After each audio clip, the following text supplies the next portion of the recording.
I know, but you know what I am going to let you do? Yeah. Host your podcast. Generous king. I'm just like, let her host the podcast. But it's okay because I can take up that space. And no, I'm actually. I know. And I know when you unleash, it's going to be over for these hosts, meaning me. In a really gentle way.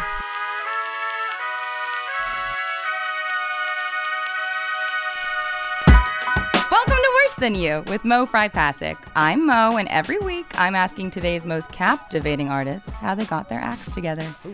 This show is not about their best or most famous or even most financially lucrative work, but it's about the art that means the most to them, that represents them to themselves and their creative process, and why they make their art.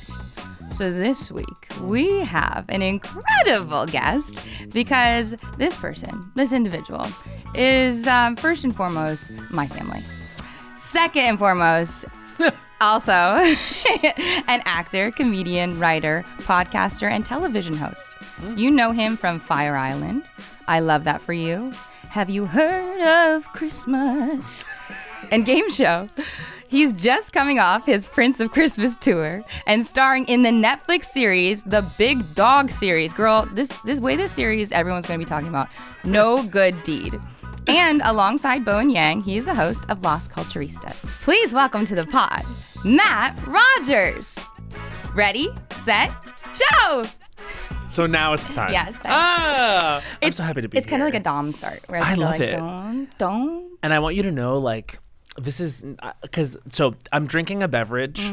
When you were introing me, I took my first drink of the beverage and I made a face that was like discovering the beverage while you were talking. And I was just like, oh my God. It's on cam. So I have to honor the fact that I'm thrilled with this beverage. Oh my God, that's huge. Yeah. So you're, I have a lot of questions because you're thrilled in the way it tasted or the way you feel like the chemicals of it are going to affect your body. So basically, I think I haven't been able to experience what it's going to do to my body just yet. But based on the taste, I'm excited where this is going. That's the first date. Oh, God. That great feeling of like it's going well immediately. It's like, I don't know that it's going to make my body feel incredible, but it has a lot of potential. It has a lot of potential. And I'm usually someone who knows right away.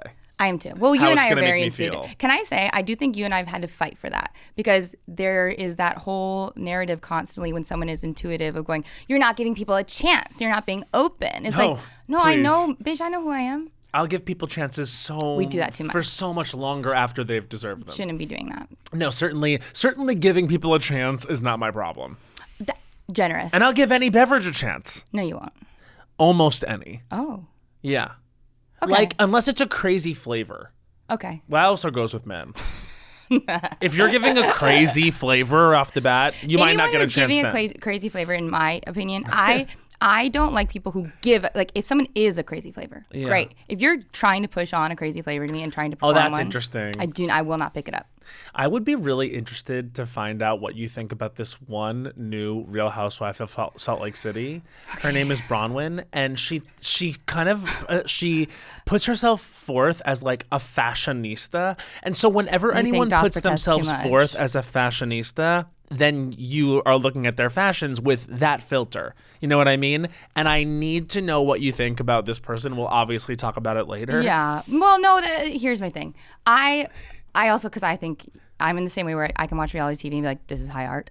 Because I think in the same way of someone you were growing up with where a girl would be like, this is my thing. And you kind of be like, I actually don't know if it is. And the people who didn't have to shout it, it was their thing. Yeah. So I actually don't look at her with the judgment of real fashion. I go, oh, it's a girl who says she's fashion. So there's that. And there's also the fact that like she is definitely wearing pieces. You know what I mean? But is she just buying expensive designers or does she have a spirit of fashion within her? I think that is one of the narratives unfolding on the season. Really? Well, not really, but like for me it is. Okay. It's like other narratives are unfolding on the season, like who talks shit about who, very housewifey type things. But certainly like she comes, this is very you. Okay. This is not something you would do. This is very like something I think that would interest you. Okay. So she shows up saying she's a fashionista. Okay. And another Isn't that what Dorit did? Very much so. Okay. So another woman on the cast comes up to her and says, I love your costume. And I watched this clip. So she immediately got like really upset because she was like, this is fashion, honey. But if someone comes up to you and is like, oh, I like your costume, is that their fault or is that you in a bad look? No. Well, first of all, that whole interaction was like everyone was looking to be mad, and yeah, totally. That one was. I felt embarrassing for all. Strong flavors all around. Strong flavors all around because Yeah. it was like everyone is like, you know, it's like it felt like an improv game where it was like a bunch of like guys in hoodies being like, oh, I'll take that. I'll do the game. It's like, my turn to dunk. Yes, Yeah. literally, and it was like chill out, let it breathe. Yeah. And what I'll say is like, I love your costume is. There is no circumstance in which you would tell someone a costume unless it was Halloween. You wouldn't use Unless that it was word. Halloween, yeah. You Or a wouldn't- theme party. Yeah, yeah. But like, you wouldn't do that. Like, I love your costume. Costume is not a good word. It is, but there's no accidentally saying costume. So you feel it was loaded from the beginning. Well, of course, just because of the nature of what they are. Right. But it's like to perform to What they are. I'm sorry. Their flavor is housewife. So I actually, and I will eventually, because I'm good at this, tie this back into process. Okay. But I'm curious. curious. Yeah, baby. I'm curious as to how you, who are such a sensitive person, and you are also like, in a way, because you are so like joyful and loud and like taking up space, I don't think people realize how much data you take in any given scene. And you're constantly like consuming, and you see it and you process it so quickly. People might not realize you cocked it, right? So then you're looking at this cast of characters, who's sensitive in reading, is also seeing them scream, is also seeing pain, is also seeing wanting to be seen, all of those things at once. And also adult people choosing, despite all of that, and access to not be unkind, choosing to be. How do you watch that? Because I think human behavior is fascinating. Great. So that's what I'm speaking to. It is can data entertainment for me, wholesale. Like, honestly, like, I don't get too involved where I'm like, I hate that person. You know what I mean? Like, Sure. I might sometimes, like, in the discourse of it all, the way we all do with shows like that. Or but like when you see someone in. hurting someone else, that's like, you don't think of it. Well, I think of It's a them as like, performance. this is their job. Got it, okay. And so when they're all doing their job and they're on the emotional spectrum and like doing that, I kind of just think it's interesting. And also I think the way people communicate and the way people participate in conflict and resolution is fascinating to me, which I don't think is surprising. No, it's not. No, that's Yeah. what I'm saying with the data collect. I'm saying like, I think you take people in completely. Yeah. And very. I try. I mean, I don't even mean in like in a way of like in relationships of being seen. I think like in a true, it's why you're a good actor, is because you can see the way someone does one thing. And that's what kind of this podcast is about, right? It's like you bring your process to us. But I think a gift of a lot of artists that isn't necessarily appreciated by them is how within one piece, you can see the way someone lives their whole life. Yeah, I think that's why a lot of creative people like The Housewives. Do you? Yeah, I think it actually is. I think that they often don't regulate their emotions, and that I think is fun for Revealing. actors to watch. And I think it's fun for me because I'm like, for example. Oh, is it permission for you? Yeah, it is a little bit of permission for me Yeah. because also it's not me. Yeah. I really don't like drama in my life. No, it's just I really don't like that's it. That's why I'm curious as to how you watch it. When I am watching it, and for example, like I watch someone like Lisa Barlow, who's again on Salt Lake City Housewives, watching her melt down when she realizes that another one of the women has booked her a plane ticket and it's Coach. Really? It was a 45-minute. Is that a genuine reaction? I can tell you as someone who, and I think you'd agree with me if you saw this, as someone who is perceptive and will take that compliment from you and accept it, I know it was real. She was and also I could see her getting self-conscious about how upset she was really getting because she knew it was something pathetic to get upset about. Oh, so in the moment you saw the humiliation. She was managing equal parts humiliation and determination to not fly Coach. Well, because that's also the reaction to humiliation is you say, I double down. Hers is certainly that. She's also someone who like never says sorry, et cetera. It's very hard to get her there. So having her in this moment of in real time being confronted with, seat 34A, and also at the same time, like Not the aisle. the knowledge that this is going to look really bad to people watching it. So many lenses. A lot going on. And I loved watching her go through it. And I also loved her externalizing that to her husband. Like, it was very interesting. You know what it is? It's almost a snake eating its tail, because the whole idea is like to catch them authentically, to perform, and then it's like, and then break the fourth wall, and then all of these things, and then talk shows, podcasts, but bring it into the show, and it's but it's so funny because you think everything's a performance, but it's like, no, because of that, because it is a constant circle, there is so much authenticity within it. Exactly. I mean, it's like once you agree to have your life documented in that way, I think people don't always realize what they're agreeing to, but it is very good for me, the audience. Very good for you. Because even if they're trying too hard, they're going to capture that they're trying too hard. And then once we get to the bottom of that, then we can get to interesting stuff. This, I think, is a really good quality in any sort of creative, is believing someone exactly as they are. So here's my bit. My example of this is I believe someone exactly as they are, and I believe the best version of them, which makes me a little bit Amelia Bedelia, a little literal, and gets me in a pickle because then I think someone is maybe smarter or cooler than they actually are. Like I went on a double date. My friend set me up, and we were all like, and my friends are like, cool, they're like me, they're like the same vibe. So I was like, oh, this guy probably will be. Yeah. And we're on this date, and at one point someone was like, oh, so-and-so is a Virgo. And I said to the date, I was like, As a Pisces. Yeah. I was like, what's your sign? And this man goes, oh, I'm not gay. And I laughed so hard. Because in good company, what an incredible skewer of toxic masculinity. What an incredible, like, ha ha ha. I know, intuitive arts, they're so rude about them. And like, I thought it was the funniest thing. But he was being real. I thought we were in good company. I thought if you had said that, if I said to you, Matt, like, what's your sign? You said, I'm not gay. I would laugh my ass off. That's so funny. He was so serious. Yeah. Which is also so embarrassing for him because I'm like, what? Like, so it wasn't intended to be a joke? No.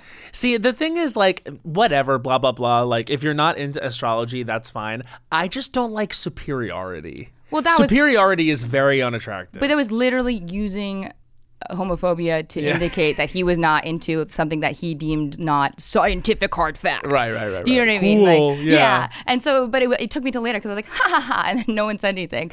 And then later I was like, he wasn't witty the whole time, but that one time he was pretty sharp. And then my friend was like, no. So he wasn't witty at all. No. Yeah. And so did we ever find out what his sign was? I don't know. I actually don't know. But well, now we no longer care. No, we don't. I do think he was a Pisces, and I don't mean to sort of besmirch you as a male Pisces. Yeah, that's okay. Yeah. So it's fine. I feel pretty okay as a male Pisces. I feel like I really walk the walk in terms of what my... See, my bit is male Pisces is like either the best of the best or the worst of the worst because you have Osama bin Laden, you have Dane Cook, but you also have Mr. Rogers, Steve Irwin, Jesus. You know, like it's best of the best, worst of the worst. I'm happy with it. I feel like I can take that Rogers. On. I can take that on as a. I'm teasing 100%. As someone who can code switch between best and worst. Oh, that's healthy. That's really healthy. It's been my whole life. Oh, baby, don't we all? Okay, so. This podcast, right, is about the process and creating the stuff. And I think I'm excited for you to be able to speak to that because, one, you make so much and are so quick and prolific in that. And also, I was thinking on the way here, I'm, of course, obsessed with Darren Brown. I made Sudi Go, you know that, to The Mentalist. But he wrote a book about showmanship. And it is this idea of when you are so good and it doesn't look hard, people maybe don't realize how fucking good you are.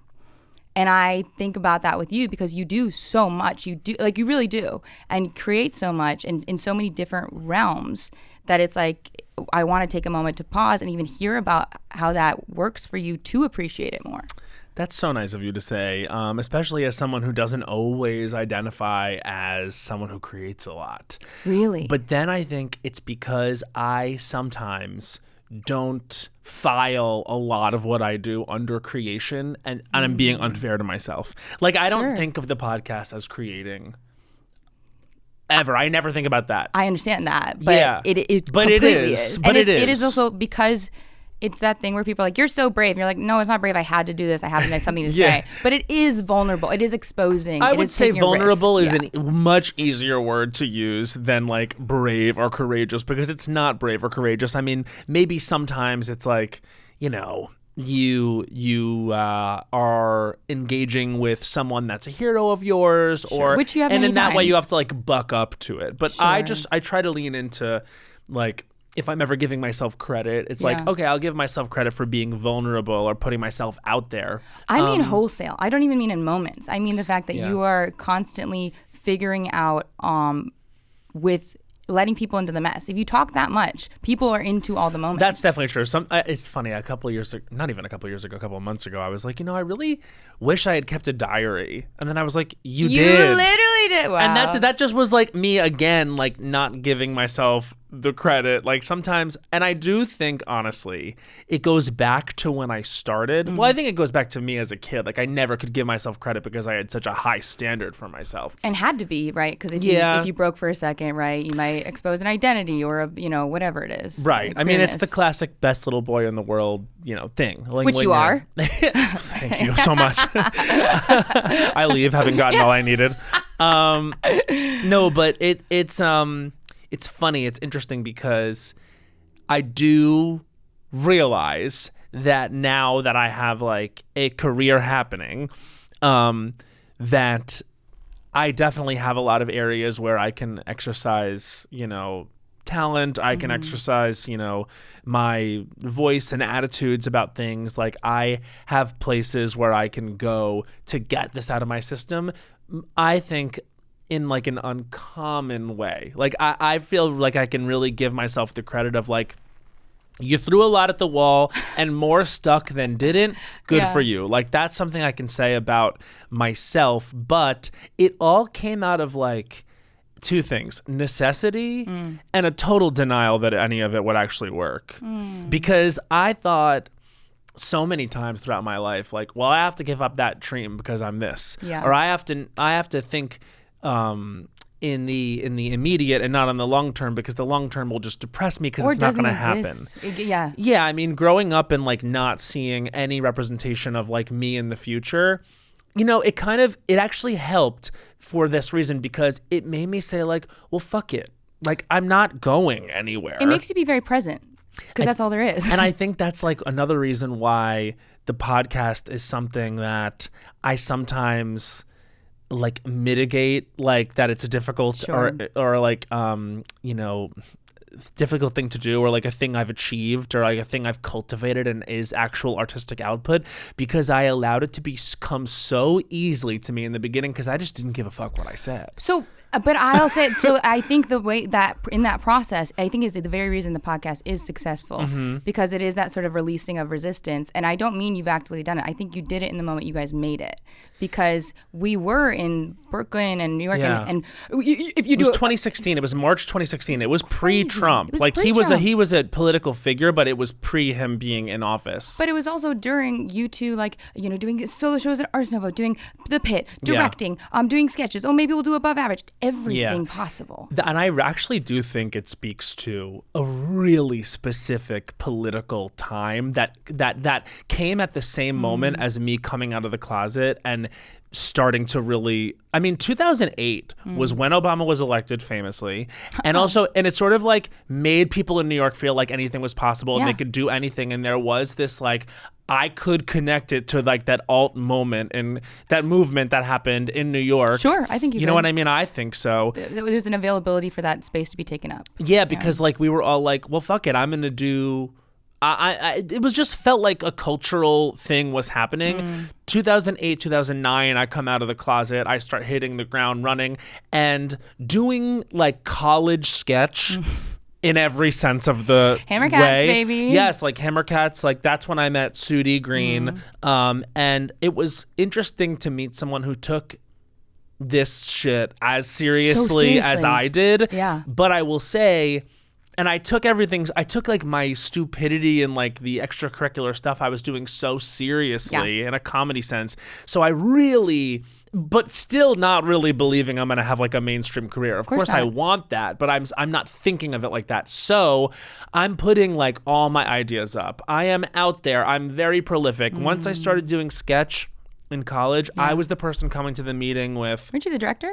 I was eventually the director, I think, because I was that person who was always bringing in the most sketches. Like, my thing was, out of every 10 sketches, you write one is good, so you have to write 20 if you want 2 in the show. Jesus. You know what I mean? Like, I was really serious and diligent about it. And then when I did become the director of my sketch groups and was like in New York, I was like writing up the text scripts, like doing the most, like spending 2-hour texts at the Pit, the People's Improv Theater, like going through it, like being in it. really in such a crazy way, to the point where all throughout my 20s, I'm working so hard, trying so hard. And then the podcast happens in 2016. And by 2017, 2018, it's a success, at least locally. Yeah. And that's when I realized, like, not this, but pretty much this. Maybe I don't have to try as hard. Maybe I don't have to prove to people I'm worthy. I am. And it was literally the podcast becoming, and this is, I think, also connected to why I don't always consider it an artistic output or something that's a part of my art, because I never thought of me being who I am as comedically valid. I always thought, like, I have to be in a sketch. I have to do characters. I mean, and I was good at that. I actually was, I went to Just for Laughs for characters in 2017. You playing Sam, the manager of the football team? I loved playing characters. Matt has his character that, can I reveal it, or do you want to put it somewhere eventually? No, I mean, I'll never do her again. It's devastating. And it was Becky Chacoin's shitty wig that was not a shitty wig. It was so, it's spiritually shitty. It was, by the end, by the end when it was rode hard and put away wet, this wig was legendary, and I actually, like, passed her on the community. I'll say the story at the end of where she is now, but, like, did we bury her after the tour? In a sense. Okay. Because Matt did this character, and it was like the perfect bit. It was so genius, and it takes a great deal of commitment and a great deal of risk because it might not work. But the whole essential bit is this Long Island girl that, Matt grew up with, and again, observes, knows to a T, but adores and doesn't have a judgment of, so can embody all those facts, And so then the whole thing was people would start to laugh when Matt would kind of do a mannerism, and Matt would immediately go, "Stop!" She was based on, so she was so my dad was a football coach in high school, and a varsity football coach, and one of my favorite people I ever. managed the boys basketball team. So so you were this girl. Ass, absolutely. So essentially, like, there's a girl standing on the side of the field with a clipboard and a North Face jacket, who's like chilly and cold, but she does the stats for the game. Like, she writes down, like, oh, so-and-so scored a touchdown. This is the score. Yeah. You know what I mean? Like, and she would, like, it was either one or two girls who were the stat girl. Yeah. And she looked gorgeous. It was about being seen on the field. But leggings, Uggs. Very that sort of, like, aughts comfy high school white girl. I love her. Big car keys. Yes, and the wig was, we should say, it had very dark roots. Early ombre. And, like, blonde. So but dark roots, and, like, laid. The wig was laid. And the bit was, like, I am giving out the paper plate awards at the end of the season, and the boys weren't letting me get through it. So I said, stop, stop. But every time the way it was doing that girl where it's like, I'm not here to stop. But then it became a bit with the audience because they were laughing, and then I was just like, stop laughing. And then it just became this, like, joyful back and forth. It was heaven, because it was like we were like babies and you were playing peekaboo, because every time you said stop, we were like, ah! But that's, I think, why I liked doing the character, though, was because good at it, sure, and like yes, I will again take the compliment that, like, the performance of her was good and accurate because I had watched this girl. Yes. But also, it was a way to be myself. Like, that was my Chelsea Clark years ago. I took her. She's an incredible teacher. I took her. She really was, but she obviously was my teacher years ago. And one of the things I learned from her is when you're creating a character, because I did, like, an improv intensive at UCB, but it was through the lens of character. Sure. And she was like, when you're creating a character, the performance should be not you, but the thoughts, feelings, and opinions can be you. And that is a way to get a really strong take. It's like, I'm playing you believe it. This person who's not me. And that's, I guess, like, where the leap is for the audience, is like, oh, this person is playing this, that, or the other. Bowen actually does this really well on Saturday Night Live, which is, I think, a testament to a lot of the training that we got and a lot of the stuff that we did. But the opinions, values, attitudes are yours, but you're performing it as this other person. And you set yourself up for success, right? Because you find something contrasting to that. Yes. So you say, like, I'm going to play, like, a straight, like, popular guy. And then you get to be like, hey, I wish I could be more of myself. I mean, like, one of my really successful characters that I ended up doing at Just for Laughs, but also I did in my SNL audition a couple years later, was one of my impressions, because I'm not really an impressionist, but again, when you can You're do in it the way well where you enough, commit so fucking hard that it's funny. I did a Channing Tatum. Oh my God. And the bit was Channing Tatum shooting Magic Mike, Sure. and after the pony scene, he Sensitive. stops down, and he's so insecure about his acting. He's like, About guys, his I just want to make acting. sure that like they like me because of lived my in? acting Yeah. and not my body. But it was a way to be physical and do the whole Channing Tatum thing, and It's like. also Marilyn Monroe, where it's like, don't like me for my skills, and it's Right. like, yeah, But it did exist in me somewhere. Of I was course. like, if I'm him doing this, I am thinking at a certain point, if I'm Channing Tatum, and this runs through his head, like, do they just like me because I'm hot? why did you do Foxcatcher? Of course, Yeah, that's exactly. literally why. You know what I mean? And there Yeah. was something funny Yeah. to me about that. To me, one of the funniest things about anyone is someone who takes themselves really seriously. Yes. It's that a to me capital is, A actor is what I call it. yeah. And that's why sometimes also when I am talking about like process or when I am talking about like It's my indulgent. It experience, feels indulgent. I am aware of the indulgence of it, but I will say it's some of the most interesting stuff for me because that's me again invalidating what it is. So, but I think it's every comedian I've had on is like, oh, this is crazy. I'm like, this is For that process, yeah. But this is the space for it, right? Because we are a little like tongue in cheek of like, this is embarrassing. Like, I don't want to pat myself on the back, and that's what's made us so funny in so many ways. But also at the same time, I go pulling the green curtain back, right? Yeah. In the Darren Brown I'm gonna talk enough that he's gonna be on the pod. In the Darren Brown way, when you show the work you've done, Yeah. if you don't show it, it's not impressive. If I get to see your process, I actually get to appreciate more how much you're doing. Well, if you're interested in that, you know what I mean? It's like if you're or even interested. if you happen upon it. Yeah, sure. I mean, that's the thing is it's like I love hearing what makes people tick about this stuff. And another thing I will say is it is a little bit like climbing Cringe Mountain. You know what I mean? Yeah, like I agree. you have to climb Cringe Mountain to ultimately get to Nirvana, which is one of my favorite things that I've learned. And I learned it on TikTok. Who said that? I don't know the TikTok person's name, but later we'll always like we'll Tina do it 6, and we'll 9, put 4, the 10. name right here on the video. And actually, we're gonna patch them in.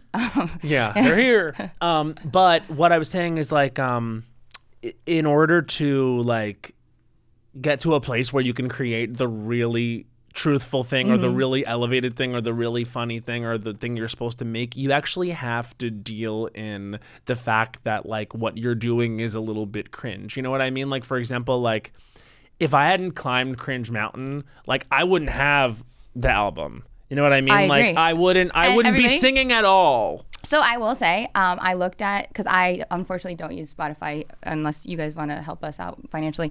I use Apple Podcasts, and it shows me early like your year songs, and my most played of the year this year. Not most played. Most played, because every time I'm stressed, I go, because God gets up to his tricks. God gets that up to his is tricks. an incredible song. So it is a year-round album, but it is a Christmas album Matt made. But I listened in Edinburgh when I was really stressed. I was like, "There's a magic boy, and his name is God." It's true. You know, God must have been up to his tricks a lot in Edinburgh. He was, but God's always up to his tricks. But to me, like, Good and bad.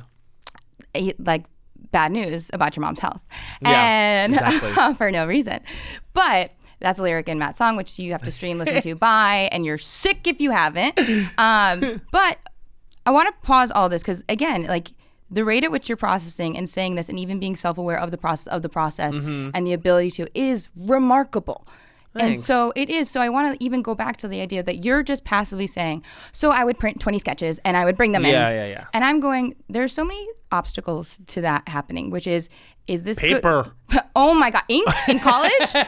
Staples? Yeah, exactly. No, sorry, I didn't mean No, to interrupt hey, you. that was so fucked up and inauthentic, and you're not real right now. But it's the idea, though, that I think about. I did sketch in college, and like it would be like, is this funny? Is this enough? It would be like, oh, this is a stupid idea. And like generatively, what is that for you? Was it anytime you had an inspiration you do it, or was it just, I'm gonna make a million things, I don't care if they're good or bad? I honestly always...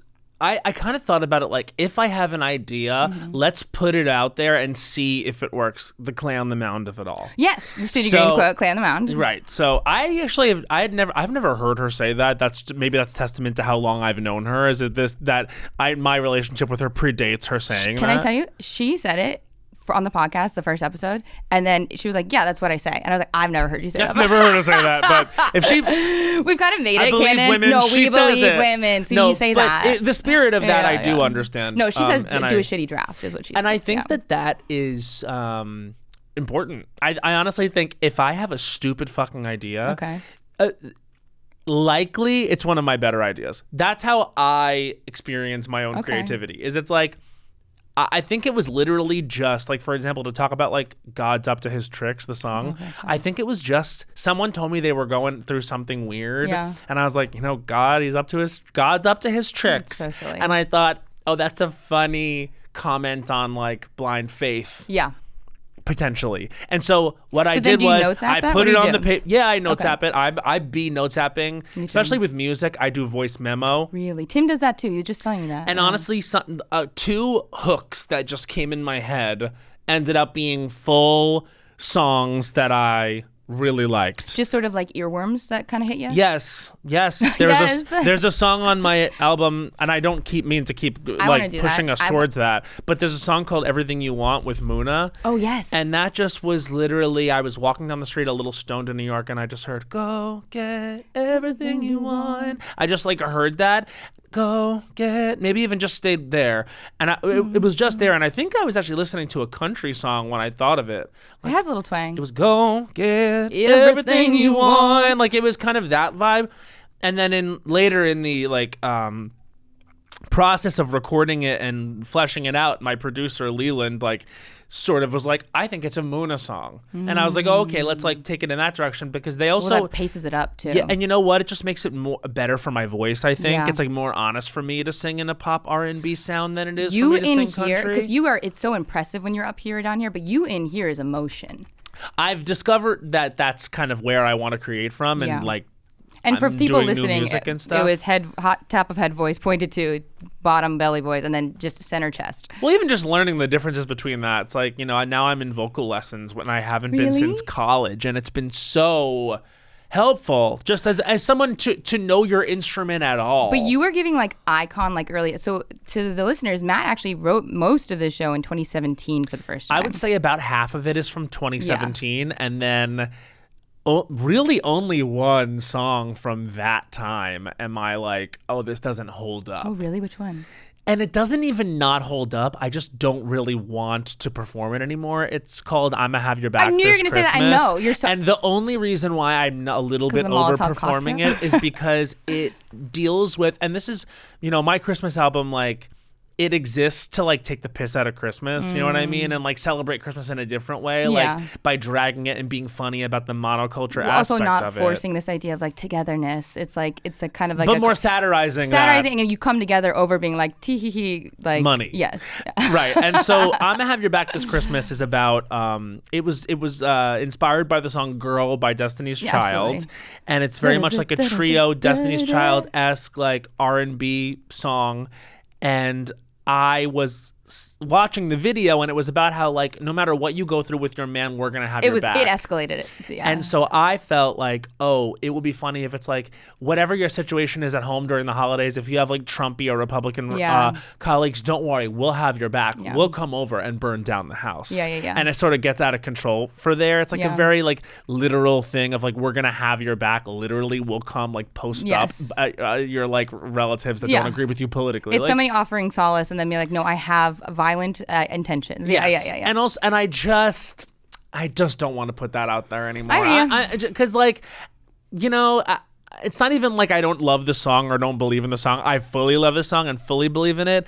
I also have to book 2 other people to come do it with me. Agreed. And also, it's like, it is the only like explicitly political song in my show, and so I'm like, And also, I don't it's care. a 2014 political where it's like you could still go to Thanksgiving and have a conversation with the Trump where it's like, no, that's not the same now. I mean, literally, like one of the lines is, even if they try to tell you Donald Trump is still president. And I'm like, he is. yeah, and like he is gonna be president Yeah. again. So it's like I'm over it. See, I But everything else has stayed. Can I tell you, you're 1,000% right on that. I think Melodically, rhythmically, it is one of the most unique songs. I love the song. It's crazy. Like when I think about like song structure, because I could talk all day about like percussive songs and the way that it sort of is mesmerizing and incredible. The way some of those, like I call them Josh and Erica, it's like it's really mesmerizing and fun. So I'm like, oh, can we rewrite the lyrics? No, and, you know what? So like fun. I'm not. Maybe I'll do it like once or twice on the road, like or just when I'm in rewrite the LA lyrics. or New York. Yeah. Whatever. I mean, like I wouldn't even rewrite the lyrics. I think it's funny. Like it's just logistically and also spiritually. I just don't want to put myself through it every single night, and I just don't want to remind the audience of that every single night. I hear you. You know what I mean? I don't want people to be like, hey, isn't it weird when like you and your family can't speak? Like it's like, yeah, 100%. But it does feel like a 2017 observation about the difficulties, and now those difficulties are really intense. And it was a 2017 observation that I think lifted air from the room because there were people who felt shame about that. Right. Who felt like, oh, I'm going to have to go and they don't understand me. So you saying the thing is what comedy is supposed to do, is lift the air and go, I'm not the only one. Okay. Mm-hmm. Or this is fine. Yeah. And I can laugh at it. Where it's not doing the same job anymore. I love the song, and you should stream the song. You should stream the song, and like me, because Rockefeller Center, I'm Gonna Have Your Back, and God's Up to His Tricks are the 3 songs I listen to. Those are your faves? Yeah. And I love every other one, obviously, but I'm saying year-round, like, those are the ones I love. That's so funny because as a person who tries to put myself outside of my own work and be like, what would I like? Those aren't the ones I listen to. We don't have the same taste in music, though. Probably not. No, we don't, because you and Sudi, like... Can I say I've been really learning about myself because I have so many friends and I think it's beautiful music. The Munas of the world, the more emotional. That's my thing. I'm a little Soviet Slavic in this way where I'm choosing to be sad. See, if I'm not choosing to be sad, something's wrong. No, I choose to. I call it Guantanamo music, where it is upbeat that might kill you. I hear you, and I appreciate that too. And I have a lot of that. Yeah, but but like it is like. You know, I do find myself... I think it's smart. People feel through music. Yeah. And it's good music. It's good music. Okay, so back to the writing of it, though. Yeah. So in the sketch way where you're like, I'm just putting out there, I don't know, Clay on the Mound style, right? Like, but also, I think you are also someone who creates via circumstance, right? And like in a very improv way. And I think all of our group of comedians are born of improvising. Mm-hmm. So I think a lot of discovery comes from bits, and then digging down. So is it like bits with yourself? Is it like... Yes. Yeah, like you're just chatting to yourself all day? It's rare that I am like jamming out with someone else and like, I'm like, oh, that's an amazing idea. A, because then I would feel like I would have to write it with them. 100%. And B, stand-ups do that. They take those ideas, and I'm like, and I don't want to do that. Yeah, like there was a time years and years and years ago where I was doing a bit with my friend Sean in a Hammercats rehearsal, and the bit actually was. It was two Jedi. It was a Jedi fighting a Sith. Didn't you guys record this? Yes. Yeah.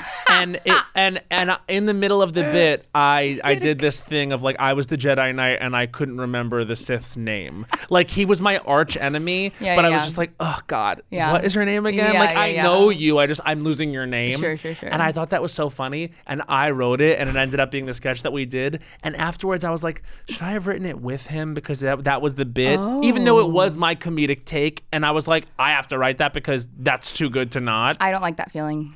No, exactly. And so I am not the most, and I think people might be surprised to hear me say this because I collaborate week in and week out with Bowen. Yeah. But it's not the easiest process for me to collaborate, at least in an early stage, because when I'm blue skying, like I really want to be left alone. Yeah. Like leave me alone to like figure out what this is and the direction I want to go. I think it is like the director in me that existed in a really major way through the first half of my 20s. It's like I see things really clearly, and when I get convinced that something is going to work in a specific way, I really can't be told otherwise. And I do recognize that as a flaw.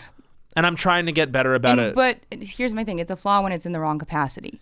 It's a flaw when you are putting that attitude before the fact that someone else that you're dealing with, who at this stage in my career, I'm really only dealing with people I really respect in that regard, are also probably right. But how are you bringing that into acting, right? Because you have strong instincts and you are a great actor and you stepping into that space more and more, but that is right. So I find myself also self-producing, directing. In acting, when I have an idea where I'm like, no, this is how they'd feel, but I have that self-awareness that Sudi and I laugh, where it's like code for actor, like doesn't want to take a risk when a director says something. Yeah. So when you're working with good directors or directors maybe that you don't agree with, how are you sort of rectifying those fighting ideas? Well, I think our experiences with acting right now are a little bit different because you've been doing a lot on stage, and you've also been acting in a piece that you wrote that comes from you, whereas like the acting that I've been doing recently has been very functional in terms of like I'll book a job and I'll be a supporting role in that job, and my scene that I'm playing is usually about someone else. Like, for example, like when you're a supporting actor in these types of shows, like ultimately if the story is written well, then what you are doing is you are a foil for the protagonist. You are there to serve the story. And in a macro sense, like you're also there as the actor to make sure that that day goes well, that the director, the showrunner gets what they need. So for me, what I do is I try to bring my value in. I'll have ad libs. I'll have improv. I'll have lift things up in the way you can. Attitudes about the characters. I'll have feelings and thoughts, but when I get there, it's my job to hit my mark, say my line, take the note, do it again the way they want, and get us moving. Okay, so what you just said is the marriage, because the people who come in don't have a director sees a working piece, sees where everything has value. You're seeing that coming in and saying, this is my job. Whereas a lot of people come in as an actor and go, what is my character's motivation? Why is he here talking to them?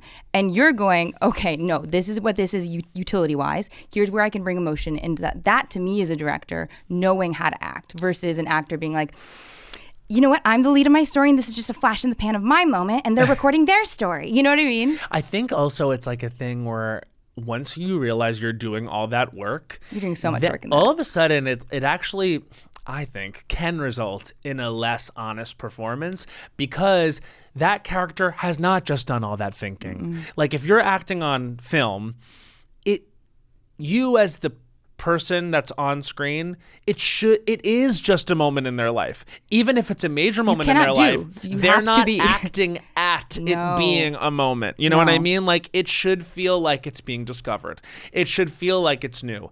Molly Shannon, actually, when I was on I Love That For You, we were in the makeup trailer together, and it was the first series regular role I had really booked, and I was carrying a lot, leaving set every day, feeling like I didn't give my best take, or getting nervous on the way to work because I wanted to do such a good job. Yeah, again, you wanted best to little give. boy in the world syndrome, like this, and it was so many incredibly talented people around me. So I was feeling a lot of stress, and people were starting to pick up on it. Like if I felt like I didn't give a good take, I kind of couldn't help myself afterward. I was like, oh man, like I didn't think that was good. And, you know, I was taking that home. A couple times I even like cried in the car about whether I was flopping it. And one day in the makeup trailer, actually it was 2 pieces of advice. Molly Shannon turned to me and she was like, how much do you like look at the lines like before you get here? And I was like, you know what? I'm actually learning to not look at them too much. And she said, good for you.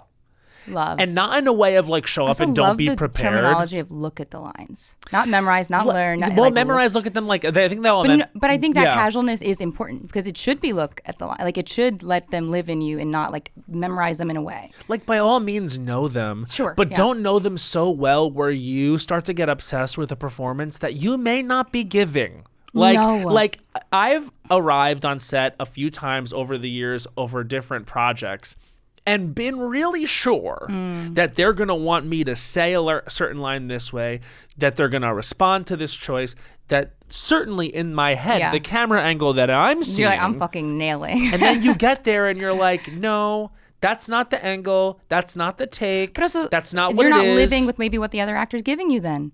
Because maybe they're not giving you what you're going to deliver off that. It's so much less, I think, about like what you're being given by the other actor for me, really, and so much more about what there's time for and what the director and the showrunner want. And I want that to be the thing that we get so that, and this is my experience, so that if we have time, we can do my take. But this experience I adore, it speaks to how you innately are a producer, a creator, right? It's like, you know how it is artistic, it is seeing a whole vision, and like that is what delivers what you deliver. So if somebody else is saying you should do it a certain way, if you're gonna do it the way quote unquote acting teachers might tell you to, it's like, don't think about anything, and then all of a sudden it's a Stay Puft Marshmallow Man. It's like, don't tell me not to think about it. I already wasn't thinking about anything. Yeah. And so it's like, this to you, it's like, it is the technique. It is what shows you, because when Matt Rogers is experiencing in this world, is constantly thinking about, if I'm making this, then I do this, then I do. So when you're doing that for the thing, you are authentically on camera. Yeah. You're bringing you. I've actually felt like my performances have gotten better, and I feel like I'm able to do more when I let go and when I not prepare less. Again, that's not, but release my control over what I think is best and what it should be. And this goes back to, our question about like collaborating with people in general. It's like, I'm old enough now to know that it's too much stress going in and coming out to be like, I know I'm right about this. And actually one of the first people that I ever like really relinquished control with creatively and comedically was Sudi way back in the day. Like, I don't know if she feels this way, but I feel like back in the day, we did a majority of what she wanted to do.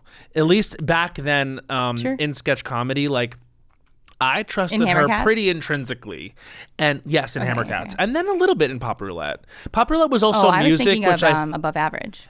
but with all of it, Yeah, I mean, yeah. I've always been the kind of person where if I'm working with someone who I trust and like I actually think like what they're saying is probably right, even if I also am right, or I could just be wrong, like I will loosen the grip a little bit. She was like the first person I ever really did that with. And first of all, it has to be someone you trust, right? Do you have to have them bring the idea because your idea is so steadfast that maybe you don't want to bring the other person in? Like, if you are working with someone, does it have to be there? Do you know what I'm saying? I think that I am never not going to have a take or an idea. So I just think it's not like I'm ever arriving somewhere and being like, well, I brought nothing today. I know I'm bringing something. It's about making room for other people's ideas and convictions about what you're doing, because that helps the overall atmosphere of the process, which ultimately will dictate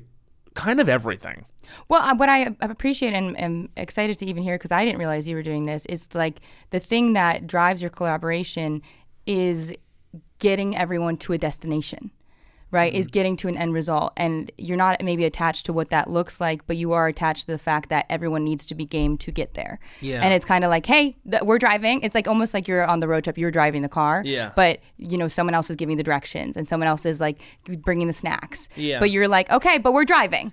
Yes. I mean, that's another thing is like, now that I'm at this age and this stage of my life and this stage of my career and everything, it's like, I luckily don't have to worry that we're all at least in the same car going to the same place. It's just like, are we using what app are we using for directions? Well, that's what I mean. And I think that's wonderful because I think it's cohesive. I think it's helpful because then the driver can trust and not pay attention, and the navigator can all of a sudden look for different routes that are more creative. It's like, then it is a symbiotic, but it is fun to understand your innate instinct for whatever role you play, because I think we've had to force ourselves to play so many roles early days to get anything. So then to realize where you're naturally resonating is like, oh, whoa. Yeah. Driver. Whoa. Yeah. It's cool. Yeah. I also like, I've always been like that. I don't know what that is. Like, I've always been, I don't know if it's like I gravitate towards like a leadership role, but like it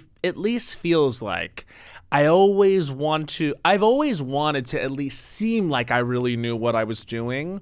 And then at a certain point, I had been validated enough where I felt like I did know what I was doing.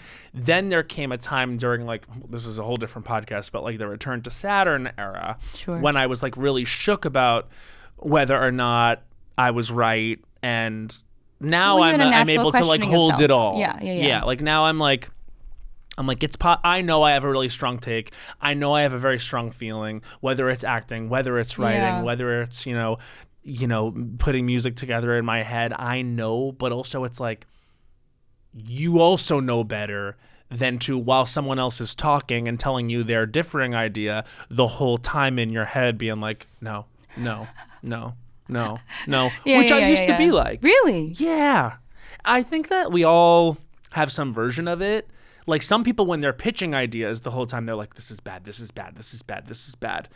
Like my thing is like, I struggle to be open to other people naturally when I've convinced myself I'm right. I hear you. I similarly. And there's pros and cons. But also it matters the nature of respect in the relationship, which when you're working with so many different people, it just hired in rooms like Tim and I talk about this a lot, Tim Platt, because we're so at the same level of respect and creation that when there's an idea he's committed to, I go, hey, it's bad. I'm never going to agree. Let's move on. Really? And we're that aggressive. Where I'll be like, Tim, this is how it should be. He'll go, okay, then we're doing neither of these. And it's so clear where it's like, this is one I'm never going to leave.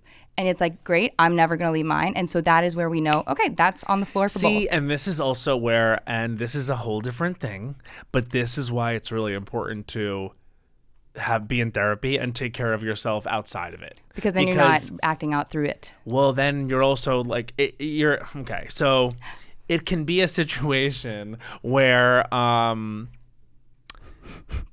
hearing what you just said, this is not an idea that I'm responsible, because I'm not even going to say it the way you said it, because I actually don't believe that you say it like that. I'm going to tell you verbatim we say that to each other. Okay, so you would have to be a very secure person then we are with to each other. Receive that. With each other we are, yes. And y'all are both in therapy. Yeah, 100 times. So that's what I'm saying is it's like, because this is bad, we're not doing it. Like that could kill some people. But also not even therapy, our relationship is so secure, not even as individuals. We know that at the end of the day, if something's bothering us, if we're stressed in our personal life and can't show up, we're going to honestly bring that to each other. Yeah. And because we've been friends for 10 years, because both him and I learned to have that dialogue, our own therapies through each other, because it was like a platonic creative relationship where it was low stakes to practice that kind of language instead of a relationship or what, you know what I mean? So we're really good at it. Yeah. And we're really securing each other. So if I say, that's a bad idea, or he says, Mo, no, and I drop it because it is not personal. But you're right, because creation, I mean, it's not silly to be like, it's the same idea as sperm and seed or whatever it looks like in gender, but it's creating. You're giving part of you and part of someone else. And you're letting something grow that you don't get to control, that you don't get to say what it is. And it is so much ego dropping. Yeah. Which is so hard, because then you also have that inner child of whatever your wound is. It's like, hey, don't leave me if I'm angry. Hey, don't leave me if I'm this, or if I wasn't funny. And you're right. That's, I guess, where the therapy comes in and the self-work comes in, because if you're going to have that type of relationship, which is founded on radical honesty, it is intimate, but like, you as the comedic collaborator who thinks they're in a situation where we've all agreed we are this honest cannot be responsible for that person's inner child crying in that moment. Oh my God. I want to pin, can we do a whole other episode on collaborations? Because I think you and I have very similar ideas about like the intimate relationship of this. Because it can heal your life and change you, because I think it is a safer space than romantic relationships, and it can destroy you.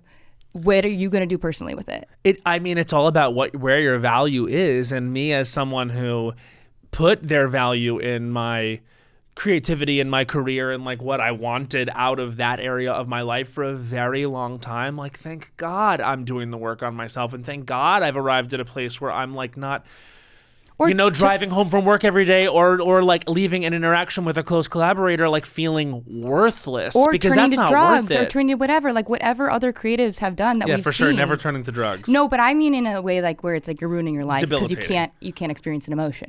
You want to sleep, like, you know what I mean? I'm trying to sleep and like make food taste better. I want sauce to pop. Yeah, okay, so I have literally a minute left. Sauce to pop, incredible. What do you mean a minute left? We have literally a minute left. You're kidding. I know.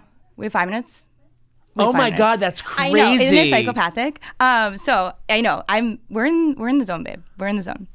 But this is why I'm saying we need to have a whole nother episode, because two things I want to say. Oh my God, now I feel sad. I feel like we were just warmed up, and this is wasting time. No, it's not. Okay. Everything's everything. Okay, so 2 things I wanted to get at. One, the final segment. Has Sudie and I explained to you? Thank you for holding my poems. No. Oh, it's a good story. It's too long to explain the whole thing, but I'll get you there. But. So, the first thing I wanted to explain when you were saying that role of like director or like, wanting everyone and how you pushed up against people, it's so funny because our greatest gift can also be our greatest, downfall. And you're saying it from the perspective of someone experiencing it of like, I wish I wasn't this or whatever. And I've always seen it as the reason like you are always the clown amongst all of our comedian friends. Like whenever we're all together, you are the funniest. Like you're making us all kiki. And it's because, Matt, you commit harder. I do commit. Than anyone. Like, and Tim and I talked about this. We thought we did. No. You will come in. Well, that's very kind coming from you both, but it's not even kind. It's like that's how severe it is. That's how severe it is. Because I look at it, right? Someone will say a word a little weird, right? Do you know how hard you have to commit where someone is like, Toopy, and then for you to just immediately go, Toopy? Do you know how hard you have to commit, Matt? That's what you do. And everyone loses their mind because this man just decided to scream, Toopy. Well, that's also, I think I'm committed that way in an environment where I am that comfortable. But to me, because I'm not like Sacha Baron Cohen, you know what I mean? No, like it's like, no, you're doing it to make us laugh. Yeah. And the thing that I say though is like you're committed so hard. So commitment is the same as director, right? You see something working. Yeah. And so to me, like that's the highest high of it. That's such a nice thing for you to notice. Thank you for saying that. Notice I enjoy it. I get personal joy from it. I go, oh, I love that stupid shit. Well, too, is it's all about like wanting to make the people that you think are the funniest laugh. My God. It's like, you know what I mean? It's like when I hear Sudi go, I'm like, fuck yes. Yeah. Like a big laugh. You said something like before we were coming on, like maybe it was like yesterday or something about like, you feel I don't get credit for being alt? Oh shit, we have this whole conversation. Because, so this section calls Thank You for Holding My Poems, and it's a moment or something meaningful to you in art and culture that's quiet, maybe not famous, but affect you in an important way. You don't get credit for being alt because it's like, you were like NYU kid. You were in the scene. You were at the special without. You played David Bowie there. You did shows at Over the 8 with me. I have always felt... So, when you said this, I was like, I didn't realize this is something I needed to heal about myself. Yes, because I feel like my comedy is branded as sort of making fun of mainstream things. Yes. And so sometimes I feel like it looks or it's perceived like I am like trying super hard to be like a mainstream comedian. I also think the way I look like is a comedic but that's tool why it's I subversive. use. Yes. But I have always felt like I don't get the credit for being alt because I did come up with everyone. I was a part of that. I was a part of the movement towards that. I was a part of when things became musical. And sometimes I feel like, and I think sometimes like it's because luckily I did succeed, but one of the reasons why I think Las Culturistas is popular is because it takes the piss out of pop culture and the mainstream culture, and we don't take it too seriously. It's alt. It's popular, but it started in an alt spirit. But I like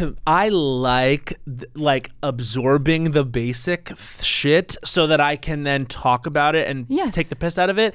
And I think that one of the reasons why maybe I don't get the credit as an alt comedian is because my comedy satirizes the mainstream. That is one of the reasons why. And I also think because I do take care of myself as a talent in the way of like I can do these types of things. I don't have like an alt skill that I mostly hang my hat on, but I remember going back and being at Over in the 8 and doing my full out comedy pop songs. Yes. Wait, and okay, so the alt people being like, huh? And I'm like, maybe I'm the most alt. Baby, you might be. We literally, I'm obsessed with that full circle. But here's my thing. We talked about on Sam's episode of the podcast, we talked about a sketch you and I did. I don't even know if you remember. It was at Over the 8. It was like a bit show at night. It was packed. And I texted you because you were this alt where it's like, let's throw up a sketch idea. It's fucking dumb. And you were my close son. And I was an old Broadway star who is like a hag. Yeah. Do you remember? So the bit was I wanted to do the scene from Flashdance to prove I was still young. Yeah. And so then I would have my close son who was like, clearly I was fucking you, like my son his whole life. And it was like, you'd be like, yes, mommy. And I would have my close son pour the water on me. Yes. And what it escalated to was you ran out of water. I was so mad at you. So you, in order to please me, began spitting on me. Yes, through the whole thing. So then I'm doing Flashdance as you're just spitting, drinking other people's drinks, trying to get more spit.